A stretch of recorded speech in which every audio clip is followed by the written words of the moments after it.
This is a tutorial on creating a multiple choice quiz in Sakai.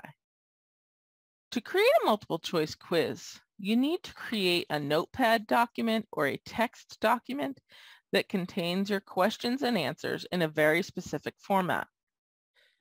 Each question should be numbered and followed by a parenthesis and the number of points that this question is worth, followed by a space and then the question. Then hit return and type A, B, C, and D for your choice options and put an asterisk next to the option to the left of the letter of the correct answer. Then make sure there's a return and start your next numbered question. Now each question can have a different number of points. Doesn't matter. This is totally up to you. But they must be in this format. Then what you need to do is select all, right-click, and copy this content. We're going to use this text file to help Sakai automatically create our quiz for us. So in your Sakai course, you'll see that in my Sakai course, I don't have the tests and quizzes options. You may have to turn it on, and you can do so by going to Site Info, Manage Tools, scroll down to Tests and Quizzes, and hit Continue. Then don't forget to hit Finish, and you'll see the Tests and Quizzes tool will appear near the bottom of your toolbar. When you click it, you see you have no assessments. Click the Add button and give your assessment a name. We're going to use the markup text, and that's why we built ours in that notepad document. But if you wanted to build your quiz right here in here, one question and answer at a time, you can use the assessment builder to do so. We're going to use markup text and hit Create. You can give your quiz a description if you want to. And I'm going to right-click and paste my content right from that page into this document. When we hit Next, Sakai is going to look at our content and see if it was formatted correctly, and it's going to tell us what it picked up. And you'll see question 1 is multiple choice. It's worth 1 point, and this is the correct answer. Question 2 is multiple choice. It's worth 2 points, and that's the correct answer. And you'll see as we go down here, these are all marked as multiple choice, so it read our formatting correctly. The number of points and the correct answer is correct. And then we can, from here, just create this assessment. If you were going to put in 50 questions and draw a random 20 of those questions, instead of creating an assessment at that point, you could have clicked the Create Question Pool button instead. That would create a pool of questions that you can create a quiz to draw from. Once you've created your quiz, you'll see it's a draft. And this draft you should always keep in here so that you can import it into another class at a later date if needed. When you go to Actions and Settings, this is where we create the due date and time, how long they have to take it, and all the other options that you can control regarding this particular assessment. So I'm releasing the assessment to everyone on my site.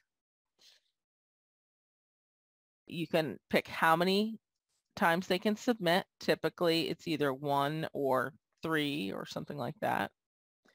You pick the day when they can start seeing it. You use the calendar to pick the due date and time. Make sure you give them, this will be your local time as the instructor. And you can give it a time limit if you want to. You know, during stressful times like COVID, I'm not sure a time limit is really necessary, but if you need a time limit, simply check this box, and 21 questions, they can have an hour.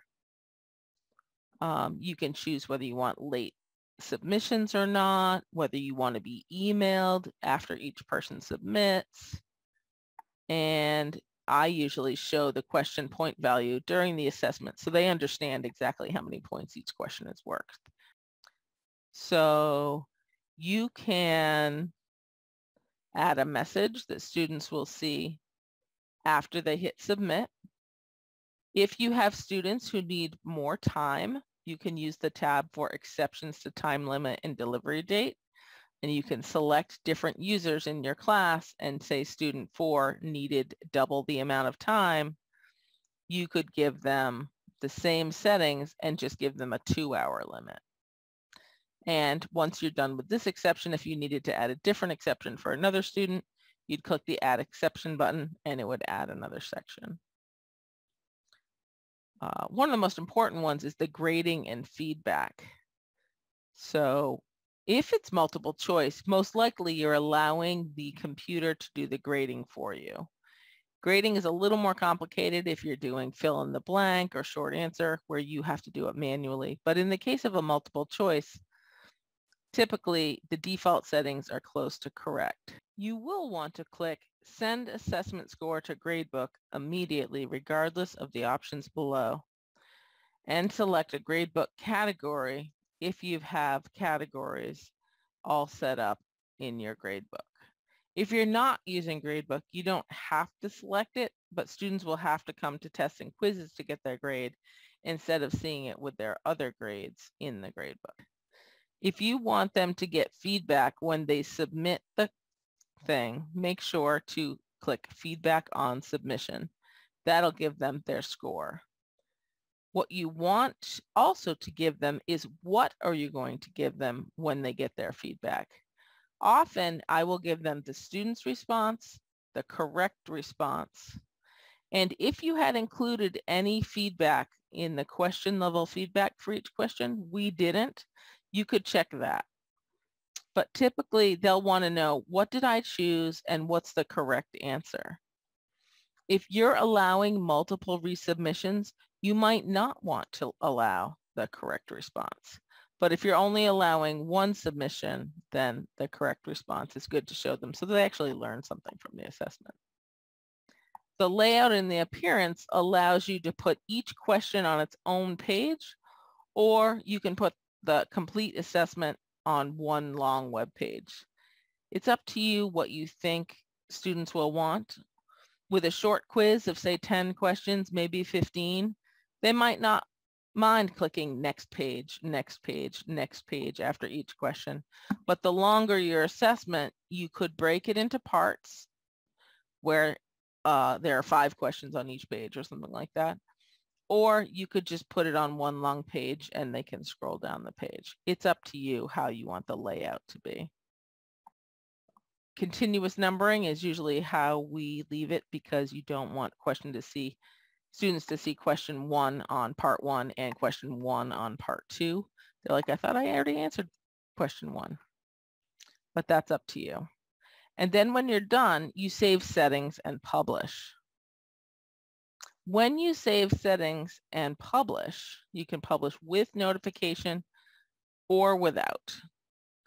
If you're publishing well in advance, you probably don't want to notify students that it's being published, in week 1 when they don't have to take it until week 10 of the semester. But since this one is a week 1 quiz, you want them to know that it's available now. So we'll send the notification.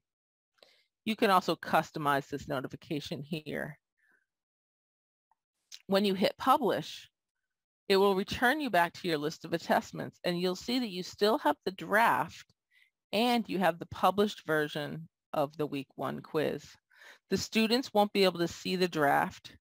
They'll only be able to see the week 1 quiz if it's past the open date that you set. And the reason that we save this draft is that only this draft can be imported into a new course if you want to use this quiz again. Like, for example, in a second section of your class.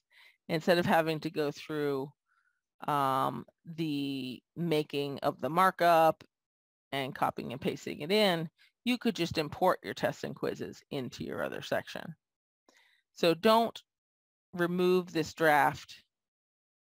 Just know it's hidden, the students can't see it, and this is the one that they'll be using.